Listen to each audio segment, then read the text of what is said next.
A little over a year ago, I was making a very good salary as a principal engineer. Comfortable life, very stressful, but it was stable. I threw it all away to build my own AI startup. I'm almost 40 now. Thought about talking about this topic, and I asked AI what to say. This is what I got. He basically told me to draw a line between the 30-something-year-old to the 20-year-old. Drawing this contrast, it's not what I want to talk about. The biggest thing is definitely balancing between the startup and the responsibilities at home. I remember when I was younger, work was all I do. I had a lot of time focusing on myself. I could code all day, eating pizza, and never left the house. But now, I have a family. I'm working with a window. There's only a few pockets in a day where I could work. I spend a lot of time on the startup, don't get me wrong. It's definitely a 24/7 job. I just don't remember a time where I don't work or think about the startup. But I definitely need to spend time on my family, do the chores, groceries, keeping the house clean, meal plans, and all the cooking. I take pride in these little things in life. Financial planning is definitely another thing. Bootstrapping Una is already quite major in terms of personal finance. I definitely feel more weight on my shoulder. Sometimes this invisible pressure would hit me really hard. It's paralyzing at times, but working with the constraint, have a structure in the day, really allows me to move past these negative thoughts and all the pressure in finance. Just find creative ways, find little wins. The funny thing is, a couple weeks back, I was in Taiwan. I stayed with my parents. I thought I was gonna have a life of a prince, didn't have to do anything, but I felt so guilty. I didn't like it at all. And then it hit me. I could never go back to my 20s. I don't want to. I enjoy doing all these little things in life and contributing to building a great life.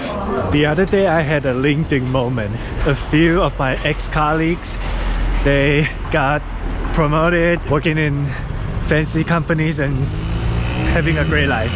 And that's the second thing I want to talk about, the comparison trap. Okay, I never thought this would bother me, but it did. A while ago, I watched a video from Y Combinator startup school. It talked about this fear of missing out. I watched the video, I didn't believe it. And then 2 years later, it happened. Seeing your peers moving forward, but you are sort of kind of in the same space trying to make the startup work.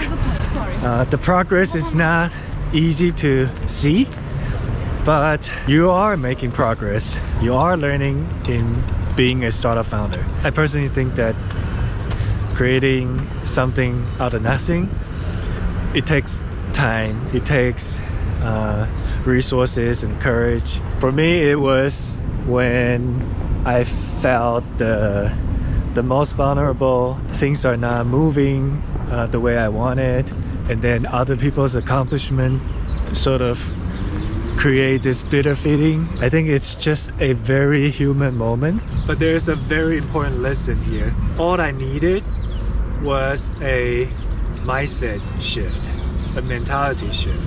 I think from the fundamental level, from the root, I have to redefine my own success. I am just not on the same timeline, playing the same game. It was so important for me to understand that and really just focus on my own path. All these shiny accomplishments, badges that used to matter working in a corporate world, I really needed to redefine the success, redefine everything.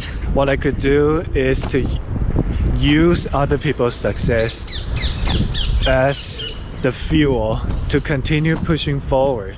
other people's success is not the measurement of growth for me. The last thing, probably the most important point I want to make here, is the power of a supportive family.